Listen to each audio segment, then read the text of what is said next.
Bonjour à tous, bonjour Cyril. Salut Jérôme. Voilà, je suis avec Cyril Maître, donc champion du monde de mind mapping également. Donc, ce qui a été assez marrant, c'est que on est parti ensemble en Chine en 2018 pour les championnats du monde de mind mapping. On est tous les deux revenus avec une médaille d'or. Et justement, aujourd'hui, on va parler de championnat, et plus précisément du championnat de France de mind mapping qui aura lieu le 6 juin 2020 à Paris. Donc, le championnat organisé par l'association APAC. Et justement, tu as décidé de venir cette année avec ton équipe. C'est bien ça? Exactement. Donc, vous serez combien et comment ça se passait de ton côté avec ton équipe?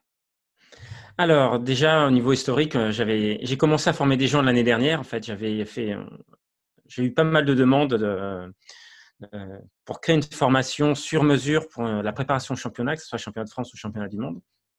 Et au départ, j'étais un peu réticent. C'est paradoxal, mais comment dire, je suis pas forcément pro compétition, ce qui est très paradoxal alors que j'ai fait les championnats de France et les championnats du monde de mind mapping. Et souvent, j'explique ça.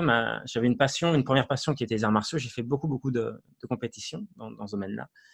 J'ai eu la chance de souvent gagner, donc c'est plutôt agréable. Mais je voyais les gens qui s'étaient entraînés comme moi. Et malheureusement, quand il y a 20 personnes, par exemple, il y a un gagnant, il y en a 19 qui ne gagnent pas. Et je préfère vraiment les versions de coopération plutôt que les versions de compétition en général dans les activités. Sauf qu'avec du recul, je me suis aperçu quand même qu'en mind mapping, l'avantage de la compétition fait avec un bon état d'esprit, je trouve. Pas un état d'esprit de vouloir absolument gagner ou de vouloir écraser les autres, mais plutôt un état d'esprit d'aller vivre l'expérience à fond. Et notamment en mind mapping, même si on est en compétition contre d'autres personnes, on est surtout en compétition avec une grille d'évaluation. Et je trouve que l'important, c'est pour chacun de scorer au maximum sur cette grille d'évaluation. C'est un peu comme en athlétisme en fait, où chacun est sur la piste, mais chacun est en compétition avec le chrono. Contrairement à de la boxe où il faut se taper dessus et c'est celui qui reste debout, qui a mis le plus de coups qui gagne. Et je trouve qu'avec le mind mapping et le bon état d'esprit, c'est très intéressant pour plusieurs raisons. La première raison, c'est que le fait de se dire qu'on va participer à cette compétition, ça met une deadline. Il y a un jour, on doit être prêt et on doit vraiment maîtriser les règles au-delà, je trouve, des règles d'utilisation au quotidien. Je sais que ça fait un certain nombre d'années que je pratiquais la carte avant d'aller au championnat de France. Et quand je me suis entraîné pour ces championnats de France, je ne sais pas si tu te souviens, j'étais en discussion une semaine avant avec Nicolas pour le congrès de la mémoire. Et je comptais pas y aller, parce que comme je disais, j'étais vraiment pas pour la compétition. Il arrive à me convaincre et je me suis juste préparé une semaine. Et vraiment sur les règles de compétition attendues, ce que je délivre en formation compétition dont je vais parler juste après. Et j'ai vu que j'ai fait vraiment un gap juste en une semaine en me cadrant sur les règles de construction, même si sincèrement, je trouve que les règles de construction pour la compétition, il y a des choses qui me paraissent un peu aberrantes pour tous les jours. Mais le fait de se contraindre à un très grand nombre de règles et d'arriver à les appliquer, ça veut dire qu'on est super adaptable. Et qui peut le plus, peut le moins. Et d'arriver à travailler dans ce milieu super contraignant et de s'en sortir, ça montre vraiment qu'on a un certain niveau de maîtrise de l'outil. Donc ça, c'était vraiment un premier point positif, le fait d'avoir une deadline et d'être prêt. Et le deuxième, c'est que même si… alors toi, tu n'as pas fait les championnats de France parce que tu les organises, mais on a fait les championnats du monde ensemble, tu as fait aussi les championnats d'Angleterre, je crois, que tu as remporté aussi. Oui. Même si sincèrement, en toute objectivité, l'enjeu est tout relatif quand même. Voilà, ça ne sont que des championnats de mind mapping. Et pourtant, quand on est dans la salle avec tout le monde, il y a une certaine ambiance, il y a certain stress aussi. Et c'est super à vivre et voir ce qui reste en situation de stress sans qu'il y ait vraiment d'enjeu. En fait, il y a beaucoup moins d'enjeux, je trouve, sur une compétition de mind mapping que de prendre des notes en mind mapping sur une réunion super importante avec des prospects ou des clients sur un gros contrat où là, il ne faut vraiment pas se louper. Donc, ça permet vraiment de pratiquer avec des enjeux modérés, avec un certain stress. Voilà, tout ça, je trouve que c'est positif. Donc, comment ça va se passer? C'était ça ta question, la préparation? En fait, oui, avant ça, en fait, merci pour ce partage, que c'est vrai qu'il y a quelque chose que j'ai oublié de dire en te présentant, c'est que en fait, ça fait plusieurs années qu'on se connaît avant même le championnat du monde. lorsqu'on a collaboré ensemble sur le congrès de la mémoire. Et oui, tu es venu au championnat de France que tu as gagné du coup en 2018. Donc la même année, en fait, tu as fait le Grand Chelem. Hein. Tu es venu au championnat de France en 2018 pour rencontrer Tony Buzan. Et ensuite en Chine, pour lequel on a revu Tony Buzan d'ailleurs en Chine. Du coup, tu as pu remporter ces 2 années. Et moi, du coup, c'était 2018-2019. Donc, le championnat du Royaume-Uni, quand je l'ai gagné, c'était en 2019. Et c'est vrai que ce qui est génial, c'est qu'il y a vraiment cet état d'esprit de communauté, comme tu as pu l'exprimer. Et que, par exemple, quand on organise un championnat et qu'il y a Elaine qui vient, Elaine Colliard, qui est maintenant la vice-présidente du groupe Tony Buzan et qui vient tous les ans pour le championnat de France de mind mapping, et que quand elle est là, et aussi 5 fois championne du monde de mind mapping quand même, elle, dans son état d'esprit, c'est quand on fait l'épreuve de mind map créative, donc de mind map freestyle, c'est qu'elle invite tout le monde à un moment donné se lever et voir ce que font les autres. Parce qu'on est vraiment dans ce mindset de partage, d'entraide et de progression.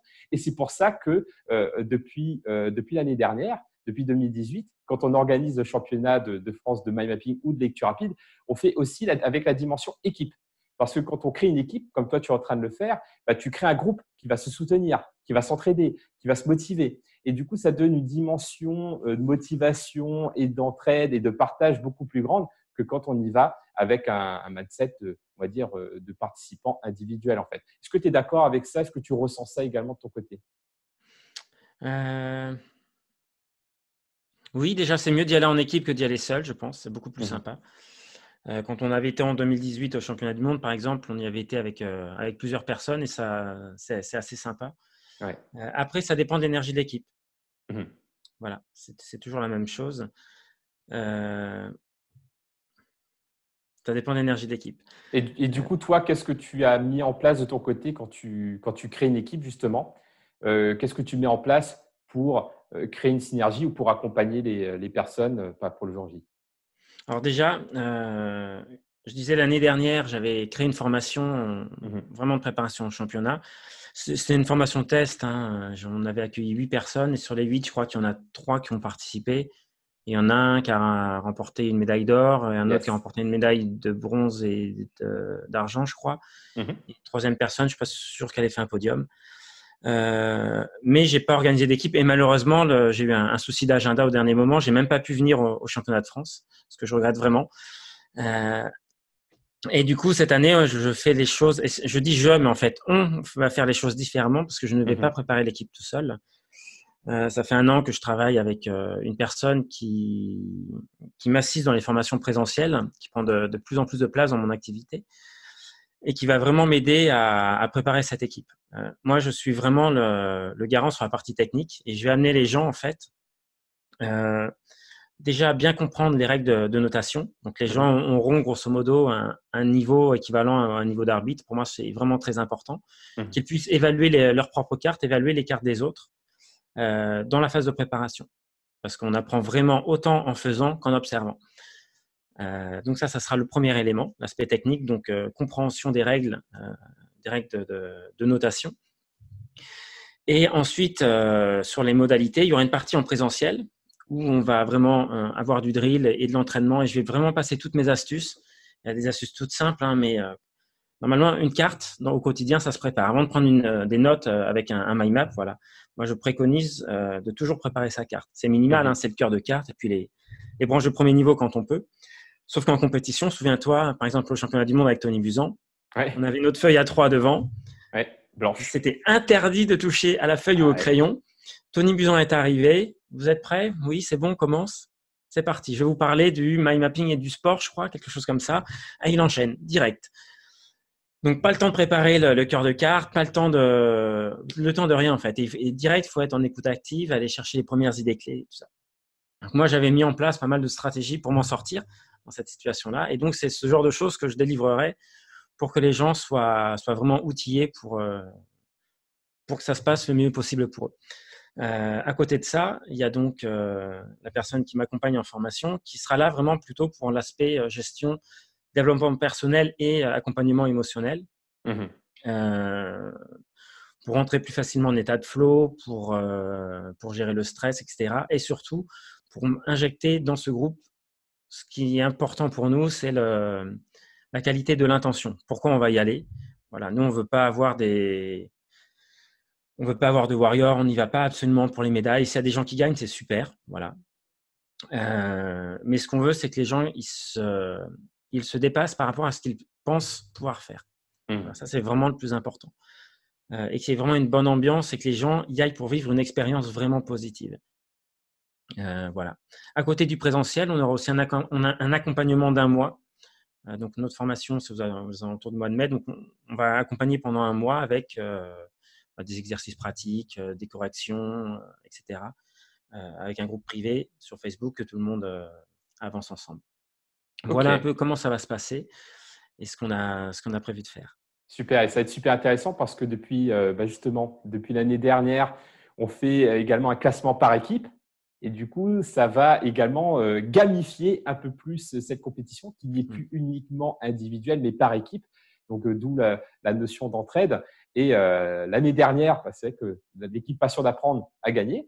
Mais du coup, on va voir pour cette année, on remet les titres en jeu. Donc, c'est super intéressant de voir ce que ça va donner cette année et avec chacun son style aussi. Et c'est ça que j'aime beaucoup avec le championnat, c'est qu'on va aussi identifier des styles différents et ça va être hyper enrichissant pour les personnes qui ont envie de progresser, de voir ce que font les autres, de pouvoir modéliser, comme dit Elaine, pas copier, modéliser.